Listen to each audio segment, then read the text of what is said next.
सबसे पहले तो बेसिक सवाल, फाइनेंशियल मार्केट होती क्या है? फाइनेंशियल मार्केट का मतलब क्या होता है? और अगर बहुत सिंपल लैंग्वेज बोलें तो वो जगह, वो मार्केट जहां पे सिक्योरिटीज को खरीदा और बेचा जाता है उसे कहा जाता है फाइनेंशियल मार्केट। और सिंपल लैंग्वेज में अगर बोलें तो वो जगह, वो मार्केट जहां पे पैसे का लेन देन किया जाता है उसे कहा जाता है फाइनेंशियल मार्केट। फॉर एग्जाम्पल, मान लेते हैं कोई एंटिटी है जिसके पास में फंड का सरप्लस है और कोई दूसरी एंटिटी है जिसको पैसे की जरूरत है। इन दोनों एंटिटीज के बीच में जो पैसे का लेन देन किया जाएगा उसे कहा जाएगा financial market. Financial market is the place where securities are bought and sold. और ये जो फाइनेंशियल मार्केट होती है ये दो टाइप की होती है। कौन कौन से दो टाइप्स की होती है फाइनेंशियल मार्केट्स? एक होती है मनी मार्केट और दूसरी होती है कैपिटल मार्केट। बहुत सिंपल, वो जगह जहां पे सिक्योरिटीज को खरीदा और बेचा जाता है उसे कहा जाता है फाइनेंशियल मार्केट। और ये जो फाइनेंशियल मार्केट होती है ये दो टाइप की होती है। कौन कौन से दो टाइप्स हैं? एक होती है मनी मार्केट और दूसरी होती है कैपिटल मार्केट। और मनी मार्केट और कैपिटल मार्केट, इन दोनों के बीच में क्या डिफरेंस है? अगर बहुत सिंपल तौर पे बोलें तो ये जो मनी मार्केट होती है ये होती है short term financial market. Money market होती है शॉर्ट टर्म फाइनेंशियल मार्केट और कैपिटल मार्केट होती है long term financial market. Money market short term financial market होती है। इसका मतलब क्या है? देखो, इस मनी मार्केट के तहत जो पैसे का लेन देन किया जाता है वो किया जाता है फॉर लेस देन 1 ईयर। आपको 2 महीने के लिए, 3 महीने के लिए, 6 महीने के लिए, 7 महीने के लिए, 1 साल से कम के लिए अगर पैसे की जरूरत है तो वो जो पैसे का लेन देन होगा वो किस मार्केट का हिस्सा बनेगा? मनी मार्केट का हिस्सा बनेगा। और दूसरी तरफ है capital market. Capital market long term financial market है। कैपिटल मार्केट में जो पैसे का लेन देन किया जाता है वो किया जाता है फॉर मोर देन 1 ईयर। ये बेसिक डिफरेंस है मनी मार्केट और कैपिटल मार्केट के बीच में। इन दोनों मार्केट्स के बारे में हम एक एक करके डिटेल में पढ़ेंगे। आज हम सबसे पहले बात करेंगे मनी मार्केट के बारे में। मनी मार्केट क्या होती है? जैसा कि हम बात कर रहे थे कि मनी मार्केट वो जगह है, वो मार्केट है जहां पर शॉर्ट टर्म फाइनेंशियल एसेट्स को खरीदा जाता है, बेचा जाता है। जहां पर शॉर्ट टर्म फाइनेंशियल एसेट्स को ट्रेड किया जाता है उसे कहा जाता है मनी मार्केट। और ये जो फाइनेंशियल एसेट्स होते हैं इनकी मैच्योरिटी होती है अप टू 1 ईयर। 1 साल से कम के लिए जिन फाइनेंशियल एसेट्स को ट्रेड किया जाता है, खरीदा जाता है, बेचा जाता है, जिस जगह पे in short term financial assets को खरीदा जाता है, बेचा जाता है, उसे कहा जाता है मनी मार्केट। हालांकि जब हम बात करते हैं मनी मार्केट के बारे में तो ये जो मनी मार्केट के तहत फाइनेंशियल एसेट्स को ट्रेड किया जा रहा है इनके लिए एज सच कोई फिक्स्ड मार्केट प्लेस नहीं है।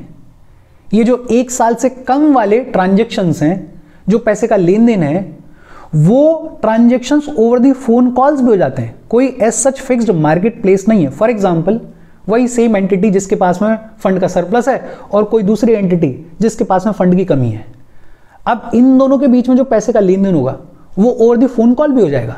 दोनों एक दूसरे से बातचीत करेंगे और ट्रांजैक्शन हो जाएगा। तो एज सच मनी मार्केट के लिए कोई फिक्स्ड मार्केट प्लेस नहीं है। ये जो ट्रांजैक्शंस होते हैं मनी मार्केट वाले, ये ओवर दी फोन कॉल्स भी हो जाते हैं। दूसरी बात ये भी है कि ये जो मनी मार्केट है इसको भी 2 तरीके से देखा जा सकता है। एक होती है अनऑर्गेनाइज्ड मनी मार्केट और दूसरी होती है organised money market. Organised money market क्या होती है ये तो आपको नाम से ही समझ में आ रहा होगा। ऑर्गेनाइज्ड मनी मार्केट बेसिकली वो मनी मार्केट जिसको आरबीआई रेगुलेट करता है, जिसको अथॉरिटीज रेगुलेट करती हैं। लेकिन हमारी कंट्री में एंशिएंट टाइम से ही एक अनऑर्गेनाइज्ड मनी मार्केट भी है। और अनऑर्गेनाइज्ड मनी मार्केट का सबसे बढ़िया एग्जांपल क्या है? गांव खेड़ों में जाओ और वहां पे बड़े बड़े सेठ, साहूकार लोग, वहां पे बड़े बड़े मनी लेंडर्स होते हैं। और ये जो मनी लेंडर्स होते हैं ये भी पैसे का लेन देन करते हैं। ये जो मनी लेंडर्स पैसे का लेन देन कर रहे हैं ये भी किसका हिस्सा है? ये मनी मार्केट का हिस्सा है और ये अनऑर्गेनाइज्ड मनी मार्केट है। और हमारे कंट्री में ये जो मनी लेंडर्स के द्वारा पैसे का लेन देन किया जाता है ये एज सच इलीगल नहीं है। बट हाँ, इसमें प्रॉब्लम क्या है? इसमें प्रॉब्लम ये है कि जो सेठ लोग होते हैं, साहूकार लोग होते हैं, ये जो बोरोअर होता है उसको हैरेस करते हैं। इनफैक्ट यहां तक हैरेस कर देते हैं कि कभी कभी तो बोरोअर से बदुआ मजदूरी वगैरह करवाते हैं, और इसमें प्रॉब्लम है। अदरवाइज ये जो मनी लेंडर्स पैसे का लेन देन करते हैं, इसमें एज सच कुछ भी गलत नहीं है, इलीगल नहीं है। ये जो अनऑर्गेनाइज्ड मनी मार्केट है, ये भी हमारे कंट्री में बहुत पुराने टाइम से बहुत सक्सेसफुली चलता है, फ्लरिश करता है। और दूसरा हिस्सा इसका क्या है? ऑर्गेनाइज्ड मनी मार्केट, जिसको आरबीआई रेगुलेट करता है, जिसको अथॉरिटीज रेगुलेट करती हैं। दो तीन चीजें।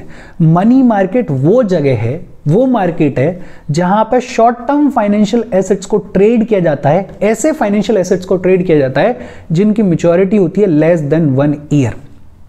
मनी मार्केट के लिए एज सच कोई फिक्स्ड मार्केट प्लेस नहीं है। मनी मार्केट के तहत जो ट्रांजेक्शन्स होते हैं वो ओवर दी फोन कॉल्स भी किए जा सकते हैं। अच्छा, मनी मार्केट में कौन कौन लोग पार्टिसिपेट करते हैं?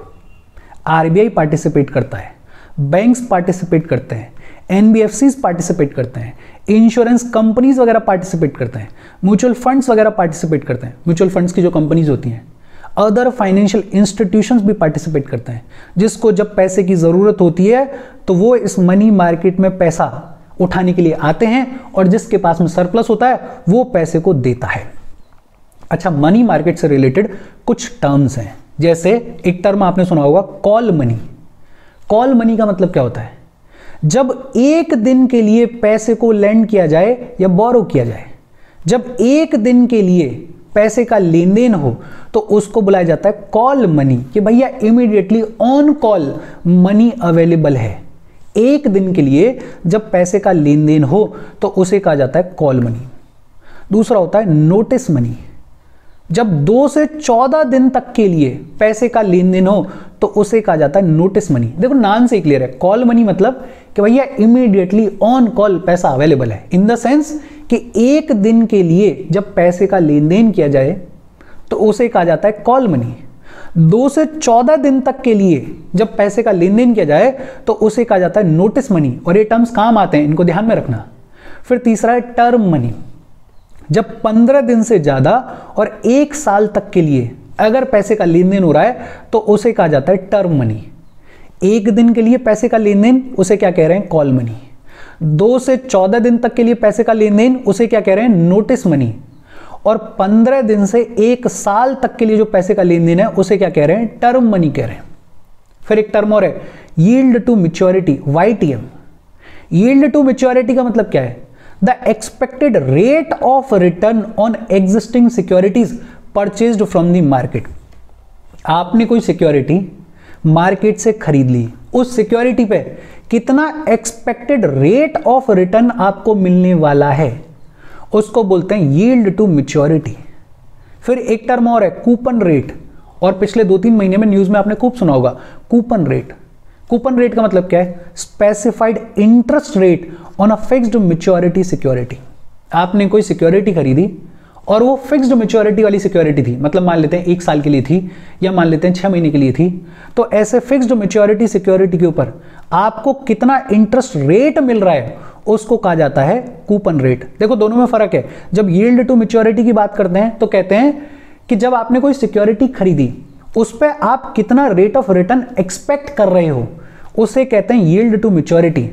और कूपन रेट का मतलब क्या है कि आपने जो फिक्स्ड मैच्योरिटी सिक्योरिटी खरीदी थी उस पे आपको कितना एक्चुअल में इंटरेस्ट रेट मिल रहा है, उसको कहा जाता है कूपन रेट। बड़े इंपॉर्टेंट टर्म्स हैं ये, छोटे छोटे से हैं और काम आ जाते हैं प्रीलिम्स में। कॉल मनी, जब 1 दिन तक के लिए पैसे का लेन देन हो तो उसे बोलते हैं कॉल मनी। नोटिस मनी, जब 2 से 14 दिन तक के लिए पैसे का लेन देन हो तो उसे कहते हैं नोटिस मनी। फिर टर्म मनी, 15 दिन से 1 साल तक के लिए जब पैसे का लेन देन हो तो उसे कहते हैं टर्म मनी। दिमाग में बिठा लो अभी, कॉल मनी 1 दिन, फिर दूसरा नोटिस मनी 2 से 14 दिन, और तीसरा टर्म मनी 15 दिन से 1 साल तक के लिए जब पैसे का लेन देन हो तो उसे कहा जाता है term money. Yield to maturity का मतलब क्या है कि आपने मार्केट से जो सिक्योरिटी खरीदी है उस सिक्योरिटी पे आप कितना रेट ऑफ रिटर्न एक्सपेक्ट कर रहे हो, उसे कहा जाता है यील्ड टू मैच्योरिटी। और फाइनली कूपन रेट, आपने मार्केट से फिक्स्ड मैच्योरिटी वाली सिक्योरिटी खरीदी, उस पे आपको कितना इंटरेस्ट रेट मिल रहा है उसे कहा जाता है कूपन रेट। अच्छा, ये तो फिर भी सिंपल सिंपल चीजें हैं। अब मनी मार्केट में पैसा उठाने के लिए कई सारे इंस्ट्रूमेंट्स को यूज किया जाता है। वो इंस्ट्रूमेंट्स कौन कौन से हैं? जैसे कॉल मनी, अभी हमने बात की, ट्रेजरी बिल्स, टी बिल्स, इनके बारे में आपने कई बार सुना होगा। ये ट्रेजरी बिल्स क्या होते हैं, इनके बारे में पढ़ेंगे। Cash management bill, ways and means advances, news में कई बार इसका जिक्र आता है। ये वेज एंड मीन्स एडवांसेस क्या है, उसके बारे में पढ़ेंगे। ये भी मनी मार्केट का इंस्ट्रूमेंट है। सर्टिफिकेट ऑफ डिपॉजिट्स, सीडीज, फिर commercial papers, money market mutual funds, ये सब मनी मार्केट के इंस्ट्रूमेंट्स हैं और इन सब इंस्ट्रूमेंट्स के बारे में एक एक करके आज हम पढ़ेंगे। देखो, फाइनेंशियल मार्केट क्या होती है? वो जगह जहां पे सिक्योरिटीज को खरीदा और बेचा जाता है, उस जगह को, उस मार्केट को कहा जाता है फाइनेंशियल मार्केट। अगर और सिंपल लैंग्वेज में समझने के लिए बोलें तो वो जगह, वो मार्केट जहां पे पैसे का लेन देन किया जाता है, उसे कहा जाता है फाइनेंशियल मार्केट। ये जो फाइनेंशियल मार्केट होती है, ये दो टाइप की होती है। एक होती है मनी मार्केट और दूसरी होती है capital market. Money market short term financial market है, जहां पे पैसे का लेन देन 1 साल से कम के लिए किया जाता है। और capital market long term financial market होती है, जहां पे पैसे का लेन देन 1 साल से ज्यादा के लिए किया जाता है। मनी मार्केट की अगर बात करें तो मनी मार्केट में शॉर्ट टर्म फाइनेंशियल एसेट्स को ट्रेड किया जाता है। ऐसे फाइनेंशियल एसेट्स को ट्रेड किया जाता है जिनका मैच्योरिटी होता है अप टू 1 ईयर, या फिर जिनका मैच्योरिटी होता है लेस देन 1 ईयर तक। ये जो मनी मार्केट है, इसके लिए एज सच कोई फिक्स्ड मार्केट प्लेस नहीं होती है। ये जो ट्रांजेक्शन्स है मनी मार्केट के तहत, वो ओवर द फोन कॉल भी हो जाते हैं।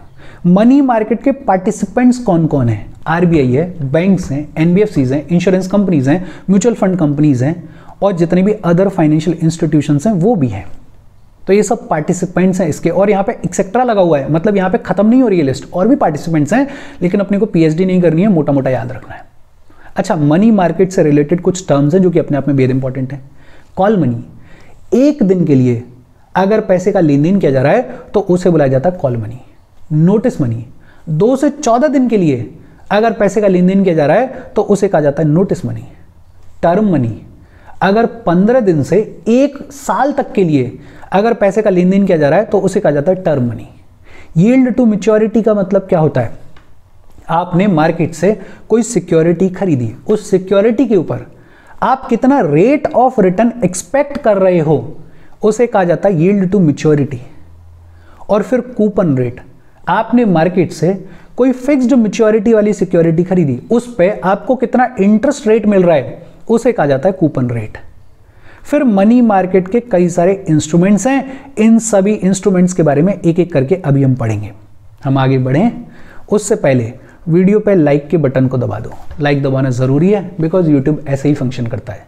जब आप वीडियो पे लाइक के बटन को दबाते हो तो यूट्यूब वीडियो को कंसिडर करता है और थोड़ा सा पुश कर देता है। तो लाइक का बटन दबा दो, शेयर कर दो अपने सोशल मीडिया हैंडल्स पे, व्हाट्सएप वगैरह पे, अपने फ्रेंड्स को, जो भी लोग इसमें इंटरेस्टेड हैं, इससे रिलेटेड पढ़ाई कर रहे हैं, उनको शेयर कर दो। और ये दोनों चीज़ें बेहद इंपॉर्टेंट हैं, कर ही दिया करो, बिकॉज इसमें आपका कुछ जाता नहीं है। और जब आप लाइक करते हो, शेयर करते हो, तो यूट्यूब थोड़ा सा चैनल को पुश करता है, ग्रो करता है।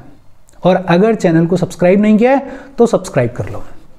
अच्छा, फिर इसके बाद बात आती है मनी मार्केट के इंस्ट्रूमेंट्स के बारे में, एक एक करके हम पढ़ेंगे। सबसे पहले तो कॉल मनी। कॉल मनी का मतलब क्या होता है? अभी अभी हमने बात की है। जब 1 दिन के लिए पैसे का लेन देन किया जाए तो उसे कहा जाता है कॉल मनी। जब 1 दिन के लिए पैसे को बोरो किया जाए या लैंड किया जाए तो उसे कहा जाता है कॉल मनी। और जब 2 से 14 दिन के लिए पैसे का लेन देन किया जाए तो उसे कहा जाता है नोटिस मनी। बेहद सिंपल, जब 1 दिन के लिए पैसे का लेन देन किया जाए तो उसे कहा जाता है कॉल मनी, और जब 2 से 14 दिन के लिए पैसे का लेन देन किया जाए तो उसे कहा जाता है नोटिस मनी। अच्छा, ये जो कॉल मनी होती है ये इंटर बैंक मार्केट होती है। इंटर बैंक मार्केट होती है, इसका क्या मतलब है? देखो, ये कमर्शियल बैंक्स हैं, ये कोऑपरेटिव बैंक्स हैं, ये प्राइमरी डीलर्स वगैरह हैं। अगर इनको इमीडिएटली पैसे की ज़रूरत है, इनको अगर कुछ घंटे के लिए पैसे की ज़रूरत है, तो ये जो पैसा उठाते हैं उसे कहा जाता है कॉल मनी। फॉर एग्जाम्पल, मान लेते हैं कोई कमर्शियल बैंक है ए और कोई दूसरा कमर्शियल बैंक है बी। अब मान लेते हैं कि ये जो ए बैंक है, इसके पास में फंड का सरप्लस है, इसके पास में थोड़ा पैसा फालतू पड़ा हुआ है। और ये जो बी बैंक है, इसको मान लेते हैं किसी भी रीजन की वजह से 2-4 घंटे के लिए पैसे की ज़रूरत है। तो होगा क्या, ये जो बी बैंक है वो जाएगा ए के पास में और बोलेगा कि यार मुझे पैसे की ज़रूरत है 5 घंटे के लिए, आप मुझे थोड़ा सा पैसा दे दो। ये जो पैसे का लेन देन हुआ इन दोनों के बीच में, इसको कहा जाता है कॉल मनी। तो एक दिन के लिए जो पैसे का लेन देन किया जाता है उसे कहा जाता है कॉल मनी।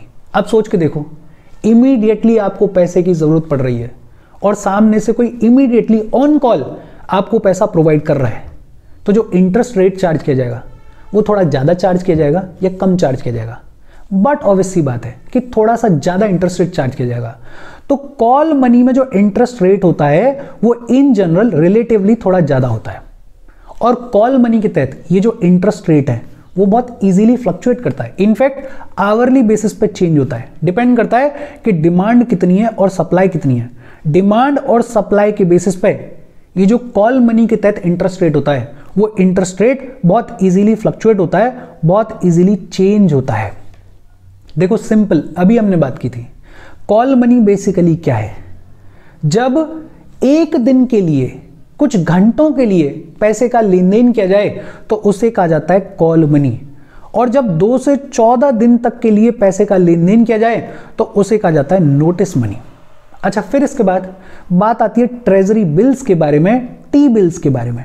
ट्रेजरी बिल्स के बारे में कई बार आपने सुना होगा। ट्रेजरी बिल्स क्या होता है? देखो, सरकार को अगर पैसे की जरूरत पड़ रही है तो सरकार को फाइनेंस करने के लिए जो शॉर्ट टर्म इंस्ट्रूमेंट्स हैं उन्हें कहा जाता है ट्रेजरी बिल्स। ट्रेजरी बिल्स ऐसे शॉर्ट टर्म इंस्ट्रूमेंट्स हैं जिनको यूज किया जाता है गवर्नमेंट ऑफ इंडिया को फाइनेंस करने के लिए। और इसको भी थोड़ा सा समझो। देखो, सरकार के पास में जो पैसा आता है, जो रेवेन्यू आता है, वो प्राइमरीली आता है टैक्सेस के थ्रू। लेकिन टैक्सेस का ऐसा थोड़ी है कि आज पूरे टैक्स कलेक्ट किए गए और आज शाम को ही पैसा जो है वो सरकार के पास में भेज दिया गया। ऐसा नहीं होता है, एक प्रॉपर सिस्टम है। और जो खर्चा करना पड़ता है सरकार को वो डेली बेसिस पे करना पड़ता है। तो अगर कभी ऐसी सिचुएशन क्रिएट हो जाए कि सरकार को इमीडिएटली पैसे की जरूरत है तो इमीडिएटली गवर्नमेंट ऑफ इंडिया को फाइनेंस करने के लिए ट्रेजरी बिल्स नाम के शॉर्ट टर्म इंस्ट्रूमेंट्स हैं। ये ट्रेजरी बिल बेसिकली एक तरीके का पन्ना होता है जिस पन्ने को आरबीआई बेचता है on behalf of central government. तो ये जो ट्रेजरी बिल्स होते हैं इनको बेचने का काम किसका है? आरबीआई का है। लेकिन आरबीआई बेचता है इन ट्रेजरी बिल्स को on behalf of central government. अच्छा, ट्रेजरी बिल्स के फीचर्स क्या होते हैं? सबसे इंपॉर्टेंट चीज कि जो ट्रेजरी बिल्स होते हैं they are discounted securities. Discounted securities होती हैं। इसका मतलब क्या होता है कि इन ट्रेजरी बिल्स को डिस्काउंट के ऊपर इश्यू किया जाता है और रिडीम किया जाता है फेस वैल्यू के ऊपर, पार वैल्यू के ऊपर। इसका मतलब क्या है? देखो, डिस्काउंटेड सिक्योरिटीज का मतलब क्या है? मान लेते हैं कोई ट्रेजरी बिल है 100 रुपए का। कितने रुपए का है? 100 रुपए का। मतलब एक तरीके का पेज है जिस पे लिखा हुआ है कि जब इस ट्रेजरी बिल की मैच्योरिटी होगी, मैच्योरिटी के बाद जो भी इंसान इस ट्रेजरी बिल को लेकर आएगा आरबीआई के पास में, तो आरबीआई उसको बदले में कितने रुपए देगा? 100 रुपए देगा। लेकिन जब आरबीआई इन ट्रेजरी बिल्स को बेचता है सेंट्रल गवर्नमेंट के बिहाफ पे, तो ये जो ट्रेजरी बिल है ये डिस्काउंट पे बेचा जाता है। मतलब 100 रुपए में नहीं बेचा जाएगा, इसको कुछ डिस्काउंट में बेचा जाएगा। मान लेते हैं कि 96 रुपीज में बेच दिया गया। मैंने ये जो ट्रेजरी बिल है इसको 96 रुपीज में खरीद लिया। लेकिन जब इसकी मैच्योरिटी पूरी होगी, जब मैं इसको वापस करने के लिए जाऊंगा, आरबीआई को देने के लिए जाऊंगा, तो आरबीआई मुझे 96 रुपीज नहीं देगा, आरबीआई मुझे फेस वैल्यू देगा, आरबीआई मुझे 100 रुपए देगा। अब मैंने खरीदा कितने में था? 96 रुपीज में। और जब मैंने वापस किया तो मुझे कितने मिले? 100 रुपए। ये जो 4 रुपए का डिफरेंस है वही मेरा प्रॉफिट है। तो इसको बोलते हैं डिस्काउंटेड सिक्योरिटीज, कि जिनको इश्यू किया जाता है डिस्काउंट पे, 96 रुपीज में इश्यू कर दिया, लेकिन रिडीम किया जाता है फेस वैल्यू पे। वापस जब आरबीआई लेगा तो फेस वैल्यू पे लेगा, और बीच का जो डिफरेंस है, जो डिस्काउंट है, वही मेरा प्रॉफिट है। तो ये जो ट्रेजरी बिल्स हैं ये डिस्काउंटेड सिक्योरिटीज होती हैं। ट्रेजरी बिल्स हाईली लिक्विड होते हैं और बड़े रिस्क फ्री होते हैं। रिस्क फ्री क्यों होते हैं? बिकॉज सरकार इश्यू कर रही है इनको और सरकार के ऊपर तो भरोसा होता है। तो एक तो ये जो ट्रेजरी बिल्स होते हैं ये रिस्क फ्री होते हैं, दूसरा हाईली लिक्विड होता है। शॉर्ट टर्म इंस्ट्रूमेंट्स हैं। शॉर्ट टर्म इंस्ट्रूमेंट्स हैं, जैसे ही टाइम पीरियड पूरा होगा आप इनको वापस करके पैसा ले सकते हो, कोई दिक्कत वाली बात नहीं है। एक बड़ी इंपॉर्टेंट चीज, स्टेट गवर्नमेंट जो है वो ट्रेजरी बिल्स को इश्यू नहीं कर सकती हैं। सिर्फ सेंट्रल गवर्नमेंट ही ट्रेजरी बिल्स को इश्यू करती है। सेंट्रल गवर्नमेंट जो है वो ट्रेजरी बिल्स को इश्यू करती है और सेंट्रल गवर्नमेंट के बिहाफ पे इनको बेचता कौन है? आरबीआई इनको बेचता है। अच्छा, ये जो ट्रेजरी बिल्स हैं इनके बायर्स कौन कौन होते हैं? एक तो खुद आरबीआई इनको खरीद सकता है, दूसरा कमर्शियल बैंक्स इनको खरीद सकते हैं, एनबीएफसीज इनको खरीद सकते हैं, एलआईसी इनको खरीद सकता है, यूनिट ट्रस्ट ऑफ इंडिया इनको खरीद सकता है, जनरल इंश्योरेंस कंपनीज इनको खरीद सकती हैं। तो ये जो ट्रेजरी बिल्स होते हैं इनके बायर्स कौन कौन होते हैं? आरबीआई है, कमर्शियल बैंक्स हैं, एनबीएफसीज हैं, एलआईसी है, यूनिट ट्रस्ट ऑफ इंडिया है, जनरल इंश्योरेंस कंपनीज हैं। ये जो ट्रेजरी बिल्स होते हैं ये 3 टाइप के होते हैं। एक तो 91 डेज वाला ट्रेजरी बिल होता है, मतलब ऐसा ट्रेजरी बिल जिसका मैच्योरिटी टाइम पीरियड है 91 डेज। दूसरा 182 डेज का ट्रेजरी बिल होता है, मतलब ऐसा ट्रेजरी बिल जिसका मैच्योरिटी टाइम पीरियड है 182 डेज। और तीसरा होता है 364 डेज का ट्रेजरी बिल जिसका टाइम पीरियड होता है, मैच्योरिटी टाइम पीरियड होता है 364 डेज। तो 3 टाइप के ट्रेजरी बिल्स को इश्यू किया जाता है, 91 days treasury bill, 182 days treasury bill और 364 डेज ट्रेजरी बिल। 2001 या 2002 तक एक 14 डेज का भी ट्रेजरी बिल आया करता था, लेकिन अब उसको इश्यू नहीं किया जाता है। आज की डेट में सिर्फ 3 ही टाइप के ट्रेजरी बिल्स हैं। अच्छा, ये जो बैंक्स होते हैं वो ट्रेजरी बिल्स को खरीदते हैं और उसको एसएलआर रिक्वायरमेंट के तौर पे भी रख सकते हैं, मतलब एसएलआर रिक्वायरमेंट का हिस्सा इन ट्रेजरी बिल्स को भी माना जाता है। ऑल्सो ये जो बैंक्स जिनके पास में ट्रेजरी बिल्स होते हैं वो अपने ट्रेजरी बिल्स को आरबीआई को देके बदले में लोन्स ले सकते हैं अंडर द रेपो। ये जो ट्रेजरी बिल्स होते हैं ये अवेलेबल होते हैं, मिनिमम अमाउंट इनका होता है 25,000 रुपए या फिर 25,000 रुपए के मल्टीपल्स में। मतलब जो सबसे छोटा ट्रेजरी बिल होगा वो होगा 25,000 रुपए का, फिर होगा 25,000 के मल्टीपल्स में। देखो बहुत सिंपल सी चीजें हैं, ये इजी चीजें हैं। अगर आप इनको अच्छे से नोट्स में प्रिपेयर करके लिखोगे, 2-4 बार रिवाइज करोगे तो ये बहुत काम की चीजें हैं प्रीलिम्स में। कॉल मनी, जब एक दिन के लिए पैसे का लेन देन किया जाए उसे कहा जाता है कॉल मनी। कॉल मनी में जो इंटरेस्ट रेट होता है एक तो वो रिलेटिवली हाई होता है और दूसरा वो बहुत इजीली चेंज होता है, फ्लक्चुएट होता है। और जब 2 से 14 दिन के लिए पैसे का लेन देन किया जाए तो उसे कहा जाता है नोटिस मनी। फिर ट्रेजरी बिल्स, गवर्नमेंट को अगर पैसे की जरूरत है, गवर्नमेंट ऑफ इंडिया को अगर पैसे की जरूरत है तो ये जो ट्रेजरी बिल्स हैं ये ऐसे शॉर्ट टर्म इंस्ट्रूमेंट्स हैं जिनके थ्रू गवर्नमेंट अपने लिए पैसे को रेज करती है। इन ट्रेजरी बिल्स को सेल कौन करता है, बेचता कौन है? आरबीआई। लेकिन आरबीआई इन ट्रेजरी बिल्स को बेचता है on behalf of central government.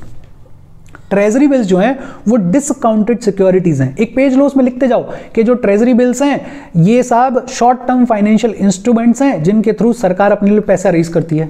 इनको बेचने का काम किसका है? आरबीआई का, लेकिन आरबीआई इनको बेचता है सेंट्रल गवर्नमेंट के बिहाफ पे। फिर लिखो कि ये जो ट्रेजरी बिल्स हैं ये डिसकाउंटेड सिक्योरिटीज होती हैं। डिसकाउंटेड सिक्योरिटीज क्या होती हैं वो हमने समझ लिया। ये जो ट्रेजरी बिल्स होते हैं ये रिस्क फ्री होते हैं। जो इंपॉर्टेंट चीज है कि स्टेट गवर्नमेंट जो है वो ट्रेजरी बिल्स को इश्यू नहीं कर सकती हैं, सिर्फ सेंट्रल गवर्नमेंट ही ट्रेजरी बिल्स को इश्यू करती है। बायर्स कौन है? आरबीआई है, कमर्शियल बैंक्स हैं, एनबीएफसीज हैं, एलआईसी है, यूटीआई है, जीआईसी है।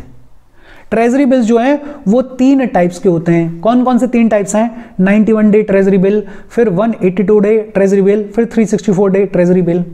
ये जो ट्रेजरी बिल्स होते हैं इनको बैंक्स अपने एसएलआर रिक्वायरमेंट के तौर पे भी रख सकते हैं। ट्रेजरी बिल्स को बैंक्स यूज कर सकते हैं आरबीआई से लोन लेने के लिए। ये जो ट्रेजरी बिल्स हैं वो मिनिमम कितने अमाउंट के आते हैं? 25,000 के, और फिर उसके बाद 25,000 के मल्टीपल्स में आते हैं। अच्छा, 91 डे का ट्रेजरी बिल है, 182 डे का ट्रेजरी बिल है, 364 डे का ट्रेजरी बिल है। अब सोच के देखो, सरकार को पैसे की जरूरत है लेकिन थोड़े कम टाइम पीरियड के लिए पैसा चाहिए, मतलब 91 डेज से कम टाइम पीरियड के लिए पैसे की जरूरत है सरकार को। तो सरकार इस 91 डे वाले ट्रेजरी बिल को क्यों इश्यू करेगी? फिर सरकार ने क्या रास्ता निकाला? सरकार लेकर आई कैश मैनेजमेंट बिल। ये जो कैश मैनेजमेंट बिल है इसको इंट्रोड्यूस किया गया 2010 में, और ये एकदम ट्रेजरी बिल के जैसा ही होता है। इस कैश मैनेजमेंट बिल को भी कौन बेचता है? आरबीआई बेचता है, लेकिन आरबीआई बेचता है on the behalf of central government. लेकिन फर्क क्या है कि ये जो कैश मैनेजमेंट बिल होता है इसका टेन्योर होता है लेस देन 91 डेज। सरकार को 30 दिन के लिए, 25 दिन के लिए, 45 दिन के लिए, 50 दिन के लिए, 60 दिन के लिए, 70 दिन के लिए, अगर 91 डेज से कम दिन के लिए अगर सरकार को पैसे की जरूरत है तो सरकार पैसे कैसे उठाती है? सरकार कैश मैनेजमेंट बिल के थ्रू पैसा उठाती है। ये जो कैश मैनेजमेंट बिल है ये सेम वही ट्रेजरी बिल की तरीके से ही काम करता है, बस इसका जो टेन्योर होता है वो होता है लेस देन 91 डेज। और ये जो कैश मैनेजमेंट बिल होता है इसको भी इशू किया जाता है डिस्काउंट पे, मतलब ये भी एक तरीके से डिस्काउंटेड सिक्योरिटी है। और बैंक्स जो हैं वो कैश मैनेजमेंट बिल्स को भी एसएलआर रिक्वायरमेंट के तहत रख सकते हैं, कोई दिक्कत वाली बात नहीं है। ध्यान रखना कि ट्रेजरी बिल्स जो हैं वो 3 टाइप्स के हैं, 91 डेज, 182 डेज और 364 डेज। अगर सरकार को 91 डेज से कम के लिए पैसे की जरूरत है तो फिर सरकार पैसा कहां से रेज करती है? कैश मैनेजमेंट बिल के थ्रू, सीएमबी के थ्रू। ये जो सीएमबी है इसको इंट्रोड्यूस किया गया 2010 में, और ये भी ट्रेजरी बिल के जैसा ही है, सारी चीजें ट्रेजरी बिल के जैसी हैं, बस फर्क कितना है कि कैश मैनेजमेंट बिल का जो टेन्योर होता है वो होता है लेस देन 91 डेज। फिर वेज एंड मींस एडवांसेस। ये जो वेज एंड मींस एडवांसेस है इसको इंट्रोड्यूस किया गया था 1997 में, और ये जो वेज एंड मींस एडवांसेस हैं इसको इंट्रोड्यूस किया गया था एक एग्रीमेंट के थ्रू। ये जो एग्रीमेंट है ये हुआ था आरबीआई और गवर्नमेंट के बीच में। वेज एंड मींस एडवांसेस जो हैं वो टेम्परेरी लोन्स हैं जो कि आरबीआई देता है गवर्नमेंट को। Ways and means advances temporary loans हैं जो कि आरबीआई देता है गवर्नमेंट को, और गवर्नमेंट दोनों सेंट्रल गवर्नमेंट को भी देता है और स्टेट गवर्नमेंट्स को भी देता है। ये जो वेज एंड मींस एडवांसेस हैं इनकी बात कहां की गई है? इनकी बात की गई है section 17 clause 5 of the RBI act. इस वेज एंड मींस एडवांसेस से पहले एडहॉक ट्रेजरी बिल्स चला करते थे। इन एडहॉक ट्रेजरी बिल्स को रिप्लेस किया है वेज एंड मींस एडवांसेस ने। एडहॉक ट्रेजरी बिल्स क्या होते हैं उतना पीएचडी करने की जरूरत नहीं है, सिंपल 2-3 चीजें, वेज एंड मींस एडवांसेस। इसको लाया गया एग्रीमेंट के थ्रू, और ये जो एग्रीमेंट है ये हुआ था आरबीआई और गवर्नमेंट के बीच में। वेज एंड मींस एडवांसेस का पर्पस क्या है? वेज एंड मींस एडवांसेस के थ्रू आरबीआई जो है वो सरकार को, गवर्नमेंट को, सेंट्रल गवर्नमेंट को भी और स्टेट गवर्नमेंट्स को भी टेम्परेरी लोन देता है, टेम्परेरी पीरियड के लिए लोन देता है। वेज एंड मींस एडवांसेस के तहत गवर्नमेंट जो भी पैसा बोरो करती है आरबीआई से, उस पैसे को सरकार को विद इन 90 डेज लौटाना होता है। विद इन 90 डेज लौटाना ही लौटाना होता है। और अगर 90 दिन से ज्यादा हो गए, 90 दिन से ज्यादा हो गए और सरकार ने पैसा नहीं लौटाया तो उसको बुलाया जाता है फिर ओवरड्राफ्ट। फर्क क्या है कि अगर विद इन 90 डेज सरकार ने आरबीआई को पैसा लौटा दिया तो उस पैसे पे जो इंटरेस्ट रेट चार्ज किया जाएगा वो सेम रेपो रेट जितना चार्ज किया जाएगा। लेकिन अगर 90 दिन से ज्यादा हो गए हैं तो ओवरड्राफ्ट के ऊपर जो इंटरेस्ट रेट चार्ज किया जाएगा वो रेपो रेट प्लस 2% चार्ज किया जाएगा। देखो ये छोटे छोटे टर्म्स मैं बार बार बोल रहा हूं लेकिन इंपॉर्टेंट है, प्रीलिम्स में बहुत काम आते हैं। Ways and means advances basically एक एग्रीमेंट हुआ आरबीआई और गवर्नमेंट के बीच में, और इस एग्रीमेंट के तहत ये डिसाइड हुआ कि आरबीआई गवर्नमेंट को जो टेम्परेरी लोन्स देगा उसके क्या प्रोविजंस होंगे। वेज एंड मींस एडवांसेस की बात की गई है section 17 clause 5 of RBI act में। वेज एंड मींस एडवांसेस के तहत सरकार आरबीआई से 90 दिन तक के लिए पैसे को बोरो कर सकती है, लोन ले सकती है। सरकार को ये जो पैसा है वो विद इन 90 डेज लौटाना ही लौटाना होता है। अगर 90 दिन में पैसा लौटा दिया तो जो इंटरेस्ट रेट चार्ज किया जाएगा वो रेपो रेट के बराबर होगा। लेकिन अगर 90 दिन से ज्यादा हो गए तो उसको बुलाया जाएगा ओवरड्राफ्ट, और ओवरड्राफ्ट के ऊपर जो इंटरेस्ट रेट चार्ज किया जाएगा वो होगा रेपो रेट प्लस 2%। फिर एक होता है सर्टिफिकेट ऑफ डिपॉजिट्स। ये जो सर्टिफिकेट ऑफ डिपॉजिट्स हैं इनको इश्यू करते हैं scheduled commercial banks. Scheduled commercial banks और ऐसे सेलेक्टेड फाइनेंशियल इंस्टीट्यूशंस जिनको आरबीआई ने परमिट किया है वो इश्यू करते हैं सर्टिफिकेट ऑफ डिपॉजिट्स को। देखो किसी शेड्यूल्ड कमर्शियल बैंक को या जो सेलेक्टेड फाइनेंशियल इंस्टीट्यूशंस हैं उनको अगर पैसे की जरूरत पड़ रही है शॉर्ट टर्म के लिए तो वो पैसा कैसे उठाते हैं? वो पैसा उठाते हैं सर्टिफिकेट ऑफ डिपॉजिट्स के थ्रू। ये जो सर्टिफिकेट्स ऑफ डिपॉजिट्स हैं, इनमें जो मिनिमम अमाउंट का सर्टिफिकेट ऑफ डिपॉजिट होता है वो कितने का होता है? 5 लाख का होता है, और उसके बाद फिर 5 लाख के मल्टीपल्स में सर्टिफिकेट ऑफ डिपॉजिट्स को इशू किया जाता है। सर्टिफिकेट ऑफ डिपॉजिट्स का मैच्योरिटी पीरियड कितना होता है? More than 7 days and less than 1 year. 7 दिन से ज्यादा और 1 दिन से कम मैच्योरिटी पीरियड होता है सर्टिफिकेट ऑफ डिपॉजिट्स का। ये जो सर्टिफिकेट ऑफ डिपॉजिट्स हैं, ये भी डिस्काउंटेड सिक्योरिटीज होती हैं, इनको भी डिस्काउंट के ऊपर इशू किया जाता है। और ये जो सर्टिफिकेट ऑफ डिपॉजिट्स हैं, इनको कौन खरीद सकता है? इंडिविजुअल्स खरीद सकते हैं, corporates, mutual fund companies, insurance companies वगैरह, मतलब जो भी समृद्ध है सर्टिफिकेट ऑफ डिपॉजिट को खरीदने के लिए, वो खरीद सकता है। आरआरबीज, रीजनल रूरल बैंक्स और स्मॉल फाइनेंस बैंक्स भी सर्टिफिकेट ऑफ डिपॉजिट्स को इशू कर सकते हैं। यहां पे थोड़ा सा ध्यान देना है, ये 2 चीज ऐसी हैं जिन पे आपको ध्यान देना है। ध्यान क्यों देना है? बिकॉज सर्टिफिकेट ऑफ डिपॉजिट्स पे जितने भी लेक्चर्स हैं, उन सब में पुरानी वाली चीजें चल रही हैं। पुरानी वाली चीजें क्या हैं कि अभी भी लोग बोलते हैं कि जो रीजनल रूरल बैंक्स हैं वो सर्टिफिकेट्स ऑफ डिपॉजिट्स को इशू नहीं कर सकते हैं, लेकिन ये गलत है। 2021 में, आई थिंक 2021 या 21 में, शायद 21 में, ये जो सर्टिफिकेट ऑफ डिपॉजिट्स की गाइडलाइंस हैं उनको आरबीआई ने रिव्यू किया, और आरबीआई ने बोला कि अब जो रीजनल रूरल बैंक्स हैं और स्मॉल फाइनेंस बैंक्स हैं वो भी सर्टिफिकेट ऑफ डिपॉजिट्स को इशू कर सकते हैं। दूसरा, पहले सर्टिफिकेट ऑफ डिपॉजिट के लिए जो मिनिमम अमाउंट था वो था 1 लाख रुपया, लेकिन अब जो नए गाइडलाइंस आए हैं उनमें जो मिनिमम अमाउंट है सर्टिफिकेट ऑफ डिपॉजिट्स का वो कितना कर दिया है? 5 लाख रुपए कर दिया है, और 5 लाख के मल्टीपल्स में कर दिया है। तो ये 2 चीजें ऐसी हैं, मैं देख रहा था कि अभी भी पुराने वाले अपडेशन के साथ में चल रही हैं, लेकिन नितिन सिंघानिया में इनको अपडेट कर दिया गया है, और फिर मैंने कल क्रॉस चेक भी किया है, तो ये सही बात है कि अब सर्टिफिकेट ऑफ डिपॉजिट्स को रीजनल रूरल बैंक्स और स्मॉल फाइनेंस बैंक्स भी इशू कर सकते हैं। दूसरा, जो मिनिमम अमाउंट होता है सर्टिफिकेट ऑफ डिपॉजिट के लिए वो होता है 5 लाख, और फिर उसके मल्टीपल्स में। अच्छा, जो बैंक्स हैं वो सर्टिफिकेट ऑफ डिपॉजिट्स के अगेंस्ट में लोन्स प्रोवाइड नहीं कर सकते हैं। फॉर एग्जाम्पल, मैंने सर्टिफिकेट ऑफ डिपॉजिट खरीद लिया, अब मुझे पैसे की जरूरत पड़ रही है, तो मैं बैंक के पास में ले जाके नहीं रख सकता हूं सर्टिफिकेट ऑफ डिपॉजिट को और बोलूं कि मेरे को इसके बदले में लोन दे दो। बैंक ऐसा नहीं कर सकता है। फिर देखो, सर्टिफिकेट ऑफ डिपॉजिट ये भी एक तरीके का पन्ना है जिसको शेड्यूल्ड कमर्शियल बैंक्स, जिसको सेलेक्टेड फाइनेंशियल इंस्टीट्यूशंस, जिसको रीजनल रूरल बैंक्स, जिसको स्मॉल फाइनेंस बैंक्स इश्यू कर सकते हैं अगर उनको पैसे की जरूरत है तो।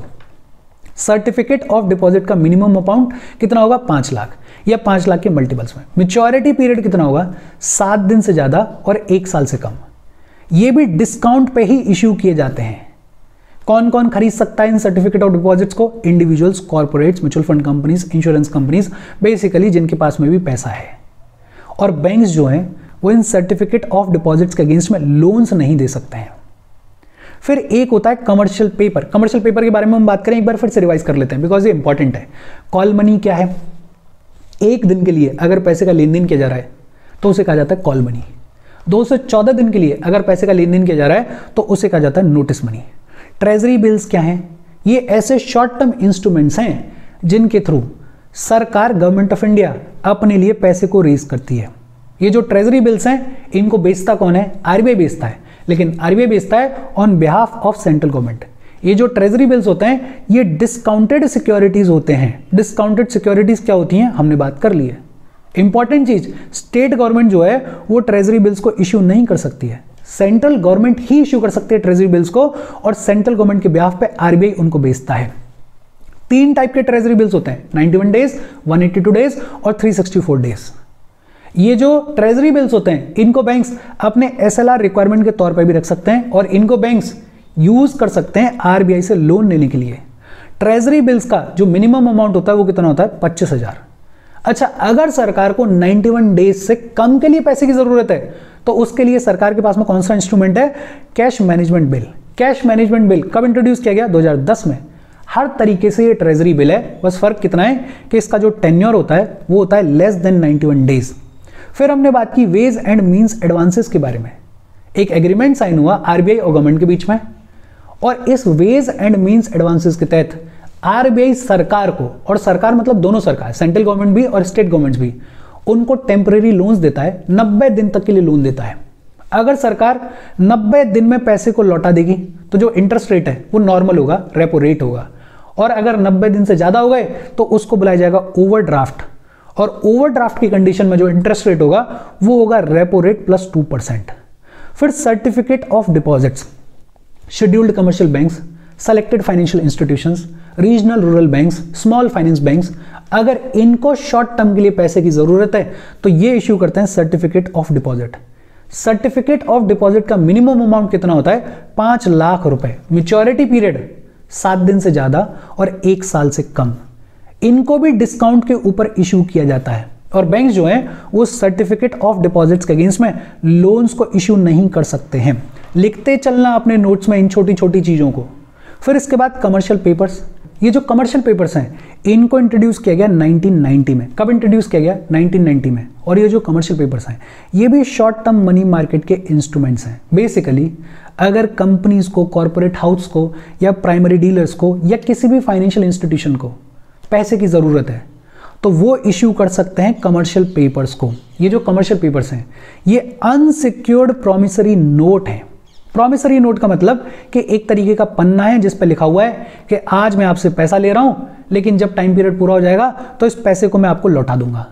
ये होता है एक तरीके से सिंपल लैंग्वेज में प्रॉमिसरी नोट। और अनसिक्योर्ड प्रॉमिसरी नोट का मतलब क्या होता है कि ये जो पैसा दिया गया, इस पैसे के बदले में आपने कोई भी कोलेट्रल नहीं लिया, कोई भी गारंटी नहीं ली, कोई भी चीज गिरवी नहीं रखी, तो इसको बोलते हैं अनसिक्योर्ड प्रॉमिसरी नोट। तो ये जो कमर्शियल पेपर होता है ये एक तरीके से अनसिक्योर्ड प्रॉमिसरी नोट होता है। कौन इश्यू कर सकता है इसको? कंपनीज इश्यू कर सकती हैं, कॉर्पोरेट हाउसेज इश्यू कर सकते हैं, प्राइमरी डीलर्स इश्यू कर सकते हैं, कोई भी फाइनेंशियल इंस्टीट्यूशन इश्यू कर सकता है। लेकिन जो भी इसको इश्यू करेगा उस कंपनी को, उस कॉर्पोरेट हाउस को, उस फाइनेंशियल इंस्टीट्यूशन को पहले एक क्रेडिट रेटिंग लेनी होगी। जो क्रेडिट रेटिंग एजेंसीज हैं उनसे पहले क्रेडिट रेटिंग लेनी होगी। और जिन कंपनीज की, जिन कॉर्पोरेट हाउसेस की, जिन फाइनेंशियल इंस्टीट्यूशंस की क्रेडिट रेटिंग बहुत अच्छी होती है उन्हीं को परमिशन मिलती है कमर्शियल पेपर को इश्यू करने की। ये जो कमर्शियल पेपर होता है इसकी मैच्योरिटी होती है 7 दिन से लेके 1 साल तक के लिए। और कमर्शियल पेपर में जो मिनिमम अमाउंट होता है वो होता है 5 लाख या 5 लाख के मल्टीपल्स में। देखो सर्टिफिकेट ऑफ डिपॉजिट में भी जो मिनिमम अमाउंट है वो 5 लाख या 5 लाख के मल्टीपल्स में है, और जो मैच्योरिटी पीरियड है वो मोर देन 7 डेज और लेस देन 1 ईयर है। यहां भी कमर्शियल पेपर में भी लगभग सेम है कि जो मैच्योरिटी है वो 7 दिन से 1 साल के बीच में है और मिनिमम अमाउंट 5 लाख या उसके मल्टीपल्स में है। लेकिन दोनों में फर्क है। ये जो सर्टिफिकेट ऑफ डिपॉजिट्स है इसको इश्यू करते हैं शेड्यूल्ड कमर्शियल बैंक्स या सेलेक्टेड फाइनेंशियल इंस्टीट्यूशंस या रीजनल रूरल बैंक्स या स्मॉल फाइनेंस बैंक्स। ये जो कमर्शियल पेपर्स हैं इसको कंपनीज इश्यू कर सकती हैं, इसको कॉर्पोरेट हाउसेस इश्यू कर सकते हैं, इसको प्राइमरी डीलर्स इश्यू कर सकते हैं, इसको कोई भी फाइनेंशियल इंस्टीट्यूशन इश्यू कर सकता है। बस कंडीशन क्या है कि जो भी इश्यू करेगा उसको पहले क्रेडिट रेटिंग एजेंसी से एक क्रेडिट रेटिंग लेनी होगी, और अगर आपकी क्रेडिट रेटिंग बहुत अच्छी है तभी आप कमर्शियल पेपर्स को इश्यू कर सकते हो। तो दोनों के बीच में आपको डिफरेंस समझ में आना चाहिए। अच्छा, एक चीज है कमर्शियल पेपर्स और दूसरे होते हैं कमर्शियल बिल्स। कमर्शियल बिल्स का मतलब क्या होता है इसको एक एग्जांपल से समझ लेते हैं। मान लेते हैं 2 कंपनीज हैं, एक कंपनी है ए और दूसरी कंपनी है बी। ये जो बी कंपनी है मान लेते हैं कि ये ए कंपनी से सामान खरीदती है और मान लेते हैं कि 8 करोड़ रुपए का सामान खरीदती है। लेकिन ये जो बी कंपनी है ये ए कंपनी को क्या कह रही है कि ये जो 8 करोड़ रुपए का पेमेंट है मैं आपको करने वाला हूं 4 महीने के बाद में। और जिन लोगों को बिजनेस की थोड़ी बहुत भी नॉलेज है उनको ये समझ में आता होगा कि ये जो 2-4 महीने का डिले होता है पेमेंट्स में ये अक्सर देखने को मिलता है बिजनेस में। भाई ये जो बी कंपनी है कह रही है कि आपके यहां से माल आया है, अब इस माल को यूज करके मैं कोई प्रोडक्ट बनाऊंगा, उस प्रोडक्ट को मैं मार्केट में बेचूंगा, जब वो प्रोडक्ट मार्केट में बिकेगा तब मेरे पास में पैसा आएगा और तब मैं 8 करोड़ रुपए का पूरा पेमेंट आपको कर दूंगा 4 महीने के बाद में। अब बिजनेस है, बिजनेस तो चलाना है, तो ए ने बोला ठीक है 4 महीने के बाद आप मुझे 8 करोड़ रुपए का पेमेंट कर देना। लेकिन ये जो ए कंपनी है इसका भी तो कामकाज है, इसको भी तो आए दिन पैसे की जरूरत पड़ती है, इसको भी तो किसी ना किसी चीज का प्रोडक्शन करना है। तो 4 महीने तक ये ए कंपनी कैसे 8 करोड़ रुपए के लिए इंतजार करे? तो सॉल्यूशन क्या है? सॉल्यूशन ये है कि ये जो दोनों कंपनीज हैं ये दोनों साथ में बैठेंगी और ये तैयार करेंगी एक ट्रेड बिल, ये तैयार करेंगी एक बिल ऑफ एक्सचेंज। ये जो ट्रेड बिल है ये भी बेसिकली एक पन्ना है जिस पे लिखा हुआ है कि देखो साहब, ये जो ए कंपनी है, इस ए कंपनी ने बी कंपनी को 8 करोड़ रुपए का माल दिया है और ये जो बी कंपनी है ये प्रॉमिस कर रही है कि ये पेमेंट 8 करोड़ रुपए का करेगी ए कंपनी को आज से 4 महीने बाद इस तारीख को। और इस पेज के ऊपर ए कंपनी और बी कंपनी दोनों के सिग्नेचर होंगे। इसको बुलाया जाता है ट्रेड बिल। अब ये जो ट्रेड बिल है इसको लेके जाएगी ये ए कंपनी अपने बैंक के पास में और बोलेगी कि देखो साहब, मुझे पैसे की जरूरत है लेकिन मेरा पैसा फंसा हुआ है, मेरे को 8 करोड़ रुपए का पेमेंट आने वाला है 4 महीने के बाद में, उसका प्रूफ है ये ट्रेड बिल। इस ट्रेड बिल के बदले में आप मुझे पैसा दे दो। तो ये जो ट्रेड बिल है ये नेगोशिएबल इंस्ट्रूमेंट है ड्रॉन बाय सेलर और buyer of goods for value of goods delivered. Seller और बायर के द्वारा ये जो पेपर तैयार किया गया इसको कहा जा रहा है ट्रेड बिल। और ये जो ट्रेड बिल तैयार किया गया है ये तैयार किया गया है against the value of goods already delivered. और जब इस ट्रेड बिल को कमर्शियल बैंक एक्सेप्ट कर लेता है, कमर्शियल बैंक बोले कि हाँ यार आपके पास में है ये ट्रेड बिल, आपको मिलने वाला है 4 महीने बाद 8 करोड़ रुपया, तो 4 महीने के लिए हम आपको 8 करोड़ रुपया दे रहे हैं, कोई दिक्कत वाली बात नहीं है। जब इस ट्रेड बिल को कमर्शियल बैंक एक्सेप्ट कर ले तो इसी ट्रेड बिल को बुलाया जाता है कमर्शियल बिल। क्या बुलाया जाता है? Commercial bill. ये जो कमर्शियल बिल्स होते हैं इनके लिए जो मैक्सिमम अलाउड पीरियड होता है वो यूजुअली होता है 90 दिन का। और ये जो बिल्स होते हैं इनको कमर्शियल बैंक भी डिस्काउंट करता है। अगर आप 8 करोड़ रुपए का एक ट्रेड बिल लेके जा रहे हो तो बैंक आपको पूरे 8 करोड़ नहीं देगा, बैंक आपको थोड़ा सा कम पैसा देगा। कम पैसा क्यों देगा? बिकॉज बैंक भी आपकी मदद कर रहा है, बैंक को भी तो मुनाफा कमाना है। और वो जो डिस्काउंटेड पैसा आपको मिला, जितना गैप था वो गैप है बैंक का प्रॉफिट। तो ये जो कमर्शियल बिल्स होते हैं इनको कमर्शियल बैंक भी डिस्काउंट करते हैं, लेकिन ये जो कमर्शियल बिल्स होते हैं वो इंडिया में बहुत ज़्यादा पॉपुलर नहीं है। ये जो कमर्शियल बिल्स का मार्केट है वो इंडिया में अंडर डेवलप्ड है। लेकिन मैं ऐसी उम्मीद कर रहा हूं कि कमर्शियल बिल्स का ये जो कॉन्सेप्ट है वो आपको समझ में आया होगा। फिर एक होता है मनी मार्केट म्यूचुअल फंड्स। देखो म्यूचुअल फंड्स जो हैं वो लॉन्ग टर्म भी हो सकते हैं, कैपिटल मार्केट में भी हो सकते हैं, और वो शॉर्ट टर्म भी हो सकते हैं, मनी मार्केट में भी हो सकते हैं। तो जो मनी मार्केट वाले म्यूचुअल फंड्स होते हैं उनकी मैच्योरिटी शॉर्ट होती है, मतलब उनका जो टेन्योर होता है वो शॉर्ट होता है। और क्योंकि शॉर्ट टेन्योर होता है तो उनमें जो क्रेडिट रिस्क है वो भी बहुत कम होता है। और म्यूचुअल फंड्स के लिए जैसे हम आम तौर पे सुनते हैं कि वो बहुत ज़्यादा रिस्की हैं, बहुत ज़्यादा वॉलेटाइल हैं, ये जो मनी मार्केट वाले म्यूचुअल फंड्स हैं वो उतने ज़्यादा वॉलेटाइल नहीं होते हैं। देखो बहुत सिंपल चीज़ें हैं, लेकिन ये सिंपल तब होंगी जब आप अपने शॉर्ट नोट्स बनाओगे और एक एक चीज़ को क्लियरली लिखोगे। आपको लिखना पड़ेगा कि ट्रेजरी बिल्स में इंपॉर्टेंट चीज़ें क्या हैं, आपको लिखना पड़ेगा कि कैश मैनेजमेंट बिल और ट्रेजरी बिल में फ़र्क क्या है, आपको लिखना पड़ेगा कि वेज एंड मीन्स एडवांसेस में कितने दिन के लिए पैसा दिया जा रहा है, 90 दिन के लिए। 90 दिन से ज़्यादा हो जाएंगे तो इंटरेस्ट रेट क्या है? Repo rate plus 2%। 90 दिन से कम तक के लिए गवर्नमेंट को कितना इंटरेस्ट रेट देना होता है? सिर्फ repo rate. Certificate of deposits कौन इशू कर सकता है? Scheduled commercial banks, selected financial institutions जो इंपॉर्टेंट है, रीजनल रूरल बैंक्स और स्मॉल फाइनेंस बैंक्स, ये सब सर्टिफिकेट ऑफ डिपॉजिट्स को इशू कर सकते हैं अगर इनको पैसे की जरूरत पड़ती है। मिनिमम अमाउंट कितना होता है सीडीज का? 5 लाख है उसके मल्टीपल्स में। Maturity time period more than 7 days and less than 1 year, इनको भी डिस्काउंट के ऊपर इशू किया जाता है। फिर कमर्शियल पेपर्स कब इंट्रोड्यूस किया गया? 1990 में। ये अनसिक्योर्ड प्रोमिसरी नोट्स होते हैं जिनको इश्यू कौन कर सकता है? कोई कंपनी, कोई कॉर्पोरेट हाउस, कोई प्राइमरी डीलर, कोई भी फाइनेंशियल इंस्टीट्यूशन। लेकिन ऐसा इंस्टीट्यूशन, ऐसी कंपनी जिसकी क्रेडिट रेटिंग बहुत अच्छी है। मैच्योरिटी पीरियड कमर्शियल पेपर का कितना होता है? 7 दिन से लेके 1 साल के बीच में। और इसको भी मिनिमम अमाउंट कितना होता है? 5 लाख या उसके मल्टीपल्स में इश्यू किया जा सकता है। फिर हमने बात की कमर्शियल बिल के बारे में। एक तरीके का ट्रेड बिल है जिसको जो गुड्स डिलीवर कर दिए गए हैं, जितनी वैल्यू के गुड्स डिलीवर कर दिए गए हैं उसके अगेंस्ट में इश्यू किया जाता है। जब इसी ट्रेड बिल को कमर्शियल बैंक एक्सेप्ट कर लेता है तो ये हो जाता है फिर कमर्शियल बिल। और maximum allowed period commercial bills के लिए यूजुअली कितना होता है? 90 दिन। इनको भी जो कमर्शियल बैंक्स हैं वो इश्यू करते हैं डिस्काउंट के ऊपर, और ये बहुत ज़्यादा पॉपुलर नहीं है इंडिया में। अच्छा, मनी मार्केट में कई सारे रिफॉर्म्स किए गए हैं, 2 कमेटीज बनाई गई। एक तो सुखमय चक्रवर्ती कमेटी बनाई गई 1985 में, और दूसरी नरसिम्हम कमेटी बनाई गई 1991 में। इन दोनों कमेटीज की रिकमेंडेशंस को फॉलो करते हुए कई सारे मनी मार्केट में रिफॉर्म्स किए गए हैं। जैसे इंटरेस्ट रेट को डीरेगुलेट कर दिया गया है। हम कॉल मनी के बारे में बात कर रहे थे, एक दिन के लिए जो पैसे का लेन देन किया जाता है वो कॉल मनी का हिस्सा होता है। कॉल मनी के तहत जो पैसे का लेन देन होता था, पहले उस पर जो इंटरेस्ट रेट होती थी उसको रेगुलेट किया जाता था, उसको मार्केट के ऊपर नहीं छोड़ा जाता था। लेकिन अब जो इंटरेस्ट रेट है वो डीरेगुलेटेड है, वो मार्केट के ऊपर है, वो डिमांड एंड सप्लाई के ऊपर डिपेंड कर रही है। इलेक्ट्रॉनिक ट्रांजैक्शंस को प्रमोट किया गया है ताकि ज्यादा से ज्यादा ट्रांसपेरेंसी आए। ये जो मनी मार्केट म्यूचुअल फंड्स हैं, इनको अलाउ कर दिया गया है कि ये बेचे जा सकते हैं कॉर्पोरेट्स के लिए, ये बेचे जा सकते हैं इंडिविजुअल्स के लिए, बिकॉज ये लेस वॉलेटाइल होते हैं, इनमें क्रेडिट रिस्क बहुत ज्यादा नहीं होता है। Discount and finance house of India को सेटअप किया आरबीआई ने, पब्लिक सेक्टर बैंक्स ने और फाइनेंशियल इंस्टीट्यूशंस ने। ये जो discount and finance house of India है, ये डील करता है मनी मार्केट से।